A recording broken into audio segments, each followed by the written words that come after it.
ഏറ്റവും പ്രധാനപ്പെട്ട ഘടകം അത് പരിശുദ്ധമായ റമളാൻ മാസമായതിന്റെ പേരിലാണ്. അല്ലാഹുമ്മ ബാരിക് ലനാ ഫീ റജബിൻ വ ശഅബാൻ വബല്ലിഗ്നാ റമളാൻ. അല്ലാഹുവേ, റജബിൽ ഞങ്ങൾക്ക് ബറക്കത്ത് വേണം, ശഅബാനിലും ഞങ്ങൾക്ക് ബറക്കത്ത് വേണം.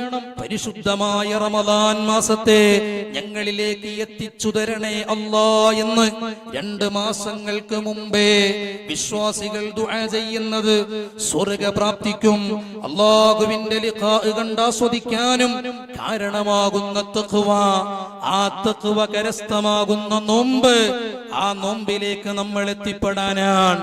സഹോദരന്മാരെ, മഹാന്മാർ നോമ്പിന്റെ മഹത്വങ്ങൾ പഠിപ്പിക്കുന്നുണ്ട്. ആ മഹത്വങ്ങൾ പഠിപ്പിക്കുമ്പോ നേരത്തെ ഞാൻ ഓർമ്മപ്പെടുത്തിയതുപോലെ തഖ്വയുണ്ടാവണം. കഫുൽ ലിസാനി അൻ കുല്ലി മുഹറം. മഹാന്മാർ പഠിപ്പിക്കുന്നുണ്ട്. എന്താണ് നോമ്പ് കൊണ്ട് ഉദ്ദേശിക്കുന്നത്? ഹറാമായ എല്ലാ കാര്യങ്ങളിൽ നിന്നും തന്റെ നാവിനെ സൂക്ഷിക്കലാണ്. നമ്മളൊക്കെ മനസ്സിലാക്കി വെച്ചൊരു നോമ്പുണ്ട്. ഏതാണ്? സുബഹി ബാങ്ക് വിളിക്കുന്നതിന്റെ മുമ്പ് അത്താഴം കഴിച്ച് മഗ്രിബിന്റെ സമയത്ത് തുറക്കുന്ന ഒരു നോമ്പുണ്ട്. ഹബീബായ തങ്ങൾ പറയുന്നുണ്ട്, എത്രയോ നോമ്പുകാരുണ്ട്, അവരുടെ നോമ്പിന്റെ ഫലം വിശപ്പ് മാത്രമാണെന്ന് ഹബീബായ മുഹമ്മദുർ റസൂലുള്ളാഹി. അല്ലാഹുവിന്റെ അടുക്കൽ ആ നോമ്പിനൊരു മഹത്വവുമില്ല, അതിനൊരു പ്രതിഫലവുമില്ല എന്ന് ഹബീബ് റസൂലുള്ളാഹി. ആ നോമ്പാണ് വിശപ്പ് മാത്രമുള്ള നോമ്പ്. അന്നപാനീയങ്ങൾ മാത്രം ഒഴിവാക്കി, നാവിനെ സൂക്ഷിച്ചില്ല. കഫുൽ ലിസാനി അൻ കുല്ലി മുഹറം. ഹറാമായ എന്തെല്ലാം കാര്യങ്ങളുണ്ടോ ആ കാര്യങ്ങളിൽ നിന്നെല്ലാം തന്റെ നാവിനെ സൂക്ഷിക്കണം. അതാണ് നോമ്പിന്റെ അടിസ്ഥാനം. അത് വലിയ പ്രയാസാണ്. അന്നപാനീയങ്ങൾ വെടിയാന്നുള്ള വലിയ പ്രയാസമൊന്നുമില്ല. ഇന്നത്തെ കാലത്ത് പ്രത്യേകിച്ചും വിഷമല്ല. പല ആളുകൾ ഇന്ന് ഭക്ഷണങ്ങളൊക്കെ ഒഴിവാക്കി ശരീരത്തെ പരിപോഷിപ്പിച്ചെടുക്കാൻ വേണ്ടി മത്സരിക്കുകയാണ്. ഞാൻ വീട്ടിലേക്ക് ചെന്നപ്പോ എന്റെ 5 വയസ്സുള്ള കുട്ടി പറഞ്ഞു, ഉപ്പച്ചിയെ ഞാൻ ഷുഗർ കട്ടാണ്. ഓനോട് പറയാൻ ഞാൻ ഷുഗർ കട്ടാണ്. അപ്പൊ ഞാൻ തമാശയാവുമെന്ന് വിചാരിച്ചു. നോക്കുമ്പോ 2 ആഴ്ച ആള് ഷുഗർ ഉപയോഗിക്കണേല്ല. അവ എവിടുന്നോ കേട്ടതാണ്. അപ്പൊ ഓന്റെ ജ്യേഷ്ഠനും കൂടെ, അവ മറ്റേ ആളും കൂടെ. 2ാമത്തെ ആള് പറഞ്ഞു, ഞാൻ വീട്ടിൽ നിന്ന് മാത്രം ഷുഗർ കട്ടും, പുറത്തിറങ്ങിയ പിന്നെ ഷുഗറും കെട്ടുവാണ്. അപ്പൊ ഏതായാലും ഞാൻ പറയുന്നത്, അന്നപാനീയങ്ങൾ ഒഴിവാക്കുക എന്നത് എല്ലാവരെ കൊണ്ടും സാധിക്കും. അതല്ല നോമ്പിന്റെ അടിസ്ഥാനം. ഹറാമായ കാര്യങ്ങളിൽ നിന്ന് നാവിനെ സൂക്ഷിക്കണം. സഹോദരന്മാരെ, അത് വലിയ സംഗതിയാണ്. ഒരാളെ പറ്റി ഒരു മോശം ധാരണ ഉണ്ടാകുക, അതെന്നെ വലിയ തെറ്റാണ്. മഹാനായ ഇബ്രാഹിം ഇബ്നുർ റഖി എന്ന് പറയുന്നൊരു പണ്ഡിതൻ, വലിയ പണ്ഡിതനാണ്. അദ്ദേഹം അന്നത്തെ കാലത്തുള്ള സൂഫി മശായിഖന്മാരിൽ ഉന്നതരായ അബുൽ ഖൈറുത് തൈനാത്തി റളിയല്ലാഹു അൻഹുവിനെ സന്ദർശിക്കാൻ വേണ്ടി പോവുകയാണ്. വല്ലാതെ കേട്ടിട്ടുണ്ട് അബുൽ ഖൈറുത് തൈനാത്തി തങ്ങളെ കുറിച്ച്. മഹാനവറുകളെ കാണാൻ വേണ്ടി, ഒന്ന് ദ്വേർപ്പിക്കാൻ വേണ്ടി, അവിടുത്തെ കൈയൊന്ന് പിടിക്കാൻ വേണ്ടി ഇബ്രാഹിം ഇബ്നുർ റഖി എന്ന പണ്ഡിതൻ പുറപ്പെടുകയാണ്. അങ്ങനെ ചെല്ലുമ്പോ മഹാനായ അബുൽ ഖൈറുത് തൈനാത്തി റളിയല്ലാഹു അൻഹു മഗ്രിബ് നിസ്കാരത്തിലാണ്. മഹാനവറുകൾ നിസ്കാരത്തിൽ പങ്കെടുത്തു. ആ സമയത്ത് വലിയ മഹാനാണെന്ന് മനസ്സിലാക്കിയ അബുൽ ഖൈറുത് തൈനാത്തി തങ്ങളുടെ ഫാത്തിഹൊന്നും വലിയ ഉഷാറില്ല. ഇബ്രാഹിം ഇബ്നുർ റഖി തങ്ങളുടെ ഫാത്തിഹയുടെ ഉഷാറ് പോലും താൻ ദ്വേർപ്പിക്കാൻ ചെന്ന മഹാന്റെ ഓത്തിൽ കാണുന്നില്ല. മഹാനവറുകൾ സലാം വീട്ടിയ ഉടനെ പുറത്തിറങ്ങിയിട്ട് പറഞ്ഞു, ഹൃദയത്തിൽ ഇങ്ങനെ പറഞ്ഞു, ഒരു ഫാത്തിഹ വരെ നല്ല രൂപത്തിൽ ഓതാൻ അറിയാത്ത ആളെ കൊണ്ടാണോ ഞാൻ ദ്വേർപ്പിക്കുന്നത്?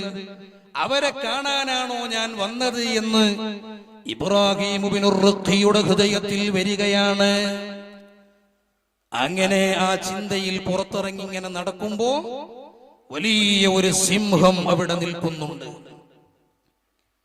സുബ്ഹാനല്ലാഹ്, സിംഹത്തെ കണ്ടപ്പോ ഇബ്രാഹിം ഇബ്നുർ റഖി നേരെ ഓടി മഹാനായ അബുൽ ഖൈറുത്തൈനാത്തി റളിയല്ലാഹു അൻഹുവിന്റെ അടുക്കൽ. അബുൽ ഖൈറുത്തൈനാത്തി തങ്ങളെ സിംഹം കണ്ടവാടെ മഹാനവറുകൾക്ക് വഴിപ്പെട്ടുകൊണ്ട് കീയൊതുങ്ങി സിംഹം അവിടെ നിൽക്കുകയാണ്. സിംഹത്തിനോട് പോവാൻ വേണ്ടി അബുൽ ഖൈറുത്തൈനാത്തി തങ്ങൾ ഇഷാറത്താക്കിയപ്പോ സിംഹം അങ്ങ് പോയി. എന്നിട്ട് അബുൽ ഖൈറുത്തൈനാത്തി തങ്ങൾ ഇബ്രാഹിം ഇബ്നുർ റഖി എന്ന ആളോട് ചോദിക്കുകയാണ്, നിങ്ങൾ നമ്മുടെ നല്ല ലോഹിറായ വശം, ആളുകളെ കാണുന്ന വശം നന്നാക്കാനാ നിങ്ങൾ ശ്രമിച്ചത്. എന്റെ ഓത്ത് ആളുകൾ കേൾക്കുമല്ലോ, അത് നല്ല ഭംഗിയാവണം, അത് ആളുകൾ കേൾക്കുന്നതൊക്കെ നല്ല ഭംഗിയാവണം, അതിനു വേണ്ടിയാ നിങ്ങൾ പണിയെടുത്തത്. എന്നാൽ ഞാൻ പണിയെടുക്കുന്നത് ജഗനിയന്താവായ റബ്ബിന്റെ നോട്ടസ്ഥലമായ എന്റെ ഹൃദയം പ്രകാശിച്ചു കിട്ടാനാണ്. അതുകൊണ്ട് അതിനുവേണ്ടി ഞാൻ പണിയെടുത്തപ്പോ നിങ്ങൾ ഭയപ്പെട്ട സിംഹം വരെ എന്റെ മുന്നിൽ കീയൊതുങ്ങുന്ന ചുറ്റുപാടുണ്ടായി.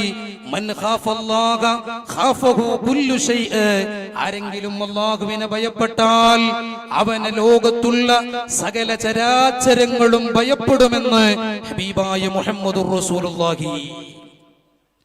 ചെറിയ ഒരു ചിന്ത വന്നതാണ്. പക്ഷെ നിങ്ങൾ നോക്ക്, അയാൾ എത്ര നല്ല മനുഷ്യൻ, മഹാനവറുകൾ എത്ര വലിയ മഹാനായിരുന്നു എന്നതുപോലെ നമുക്കൊക്കെ ഉള്ള ഒരു സംഗതിയാണ്. ഒരാളെങ്ങനെ കാണുമ്പോ നമ്മൾ അയാളൊന്ന് സ്കാൻ ചെയ്യും. അയാളിപ്പോ എങ്ങനെയാണ്, എന്തേക്കാരപ്പോ അയാളെ അവസ്ഥ, അയാള് എല്ലാത്തിനും പറ്റിയ ഒരാളാണോ? ഏത് സമയത്തും നമ്മുടെ ഹൃദയത്തിലേക്ക് ആദ്യമായി കേറി വരുന്നത് ഒരാളെ കുറിച്ചുള്ള മൈനസുകളായിരിക്കും. ഞാനടക്കം നമ്മളൊക്കെ ചിന്തിക്കാൻ വേണ്ടിയാണ് പറയുന്നത്. സഹോദരന്മാരെ, ഒരിക്കലും ആ ഒരു ചിന്താഗതി നമുക്കുണ്ടാവാൻ പാടില്ല. ഒരു സാധാരണക്കാരനായ പാവപ്പെട്ട ഒരു മനുഷ്യനെ നമ്മൾ കണ്ടാലും എന്നെക്കാൾ അല്ലാഹുവിന്റെ അടുക്കൽ വലിയ ദറജയുള്ള ആള് ഇയാളായേക്കാം, അതുകൊണ്ട് നിങ്ങൾ എനിക്കൊന്ന് ദ്വാരക്കണേ എന്ന് എല്ലാ വിശ്വാസികളോടും ദുആ കൊണ്ട് വസിയ്യത്ത് ചെയ്യാനുള്ള മനസ്സ് നമുക്കുണ്ടാവണം. അല്ലാഹു തൗഫീഖ് നൽകട്ടെ. ഞാൻ പറഞ്ഞു വന്നത്, നോമ്പിന്റെ അടിസ്ഥാനം ഹറാമായ കാര്യങ്ങൾ ജീവിതത്തിൽ ഒഴിവാക്കലാണ്, മാറ്റിവെക്കലാണ്. ഹറാമായ കാര്യങ്ങളെ തൊട്ട് നാവിനെ സൂക്ഷിക്കലാണ്. സഹോദരന്മാരെ, നമ്മൾ പുറത്തിറങ്ങിയാലോ നമ്മൾ സംസാരത്തിലാണ്, ഏത് വിഷയത്തിലും നമ്മൾ ഇടപെടുകയാണ്, ആരെ കാര്യത്തിലും നമ്മൾ ചാടി അഭിപ്രായം പറയുകയാണ്. അന്നുതുഖു സൈനുൻ വസ്സുകൂതു സലാമത്തുൻ മാ ഇന്നദിംതു അലസ്സുകൂതി മറതൻ വലഖദ് നദിംതു അലൽ കലാമി മിറാറാ. ഒരു മഹാൻ നമുക്ക് പറഞ്ഞു തരികയാണ്, അന്നുതുഖു സൈനുൻ വസ്സുകൂതു സലാമത്തു. സംസാരം എന്ന് പറയുന്നത് നല്ല ഭംഗിയാണ്. അവന്റെ സംസാരം കേൾക്കാൻ എന്തൊരു മധുരമാണ്, എന്തൊരു രസമാണ്. എല്ലാവരും നമ്മളെ കേൾക്കുന്നു, എല്ലാവരിലും നമുക്ക് പ്രത്യേകമായ സ്ഥാനമുണ്ടാകുന്നുണ്ട്. നല്ലതുപോലെ സംസാരിക്കുന്ന ആളുകൾ അങ്ങനെയാണല്ലോ. എന്നാൽ സംസാരം നല്ല ഭംഗിയാണ്, അലങ്കാരമാണ്. വസുകൂതു സലാമത്തു. എന്നാൽ മൗനമെന്ന് പറയുന്നത് രക്ഷയാണ്. സംസാരം നല്ല ഭംഗിയും മൗനമെന്ന് പറയുന്നത് രക്ഷയുമാണ് എന്ന് ആ മഹാൻ നമുക്ക് പറഞ്ഞു തരികയാണ്. എന്നിട്ട് ആ മഹാൻ പറയുന്നൊരു വാചകമുണ്ട്, മാ ഇന്നദിംതു അലസ്സുകൂതി മറതൻ വലഖദ് നദിംതു അലൽ കലാമി മിറാറാ.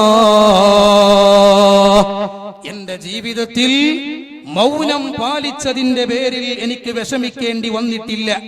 ഞാനൊരു വിഷയത്തിൽ അഭിപ്രായം പറയാത്തതിന്റെ പേരിൽ ഞാനൊരു വിഷയത്തിൽ ഇടപെടാത്തതിന്റെ പേരിൽ എനിക്ക് വിഷമിക്കേണ്ടി വന്നിട്ടില്ല.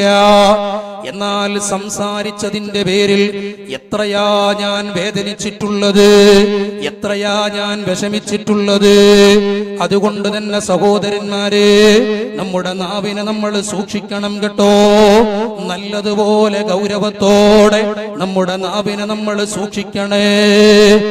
ഏത് ആളുകളെയും എന്നും പറയാൻ നമുക്ക് മടിയില്ലല്ലോ.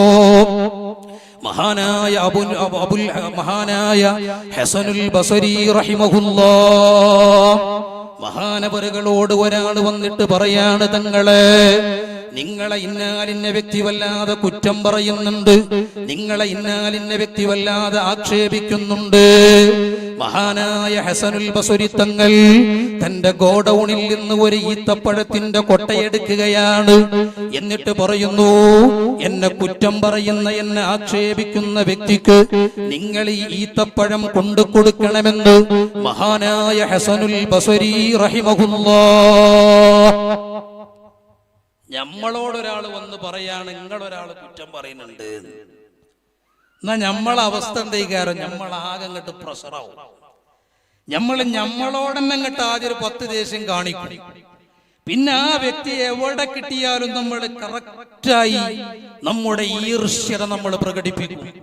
എവിടെയും ആ വെറുപ്പ് നമ്മൾ പ്രകടിപ്പിക്കും. അവസരങ്ങളെ തക്കം പാർത്ത് നമ്മൾ ഉപയോഗപ്പെടുത്തും.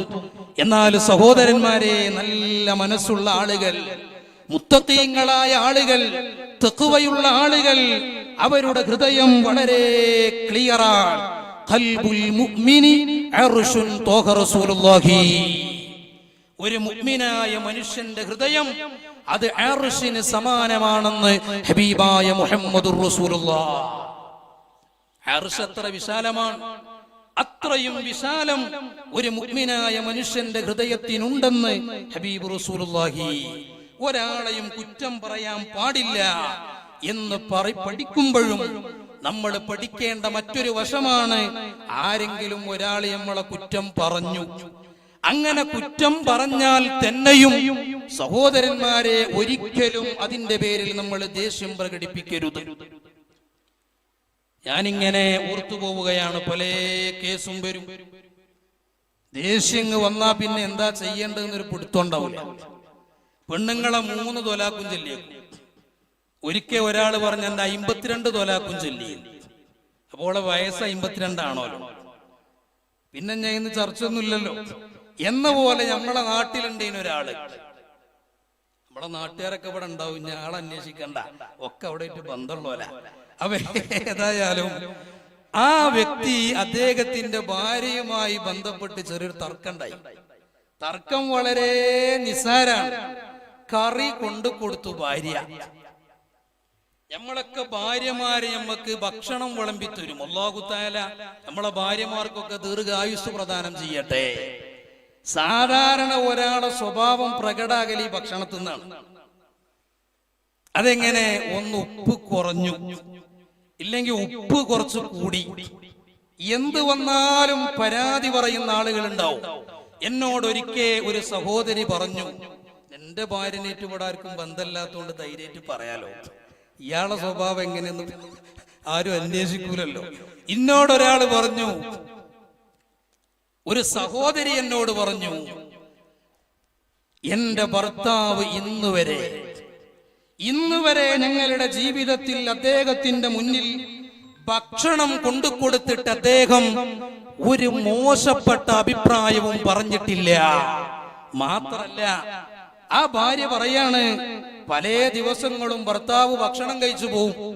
പിന്നെ മക്കള് ഭക്ഷണം കഴിക്കുമ്പോ ചോദിക്കും, അല്ലമ്മച്ചയെ ഉപ്പിട്ടിട്ടില്ലേ, അല്ലമ്മച്ചയെ കറിയില് എരു കൂടുതലാണല്ലോ എന്ന് മക്കള് പറയും. ആ സമയത്ത് ഞാൻ ഇങ്ങനെ ചിന്തിക്കും, എന്റെ പ്രിയപ്പെട്ട ഭർത്താവ് ഉപ്പില്ലാത്ത ഈ ഭക്ഷണം കഴിച്ചാണല്ലോ പോയത്, ഈ ഭക്ഷണം കഴിച്ചാണല്ലോ എന്റെ ഭർത്താവ് പോയത് എന്ന് ഞാൻ ഇങ്ങനെ ചിന്തിക്കാറുണ്ട്. നിങ്ങളൊന്ന് ആലോചിച്ചു നോക്കൂ, ആ സഹോദരിയുടെ മനസ്സിൽ ആ ഭർത്താവിനോടുണ്ടാകുന്ന സ്നേഹം എത്രയാണ്, ആ ഭർത്താവിനുണ്ടാകുന്ന പ്രാർത്ഥന എത്രയാണ്, ആ ഭർത്താവിന്റെ ജീവിതത്തിലെ വിജയത്തിന് മുഴുവനും നിദാനം ആ സഹോദരിയുടെ മനസ്സ് മാത്രം മതിയാകും. ഒരു തർക്കമില്ല. ഇന്നുണ്ട് ചില കേസുകൾ. മുമ്പൊരു കേസ് എത്തി, നാട്ടിലെ കേസ് നമുക്ക് പറയാം. അതിന്റെ ഇടയിൽ വേറൊരു കേസ് വന്നൊരു വികലാംഗനായ ഒരാൾ.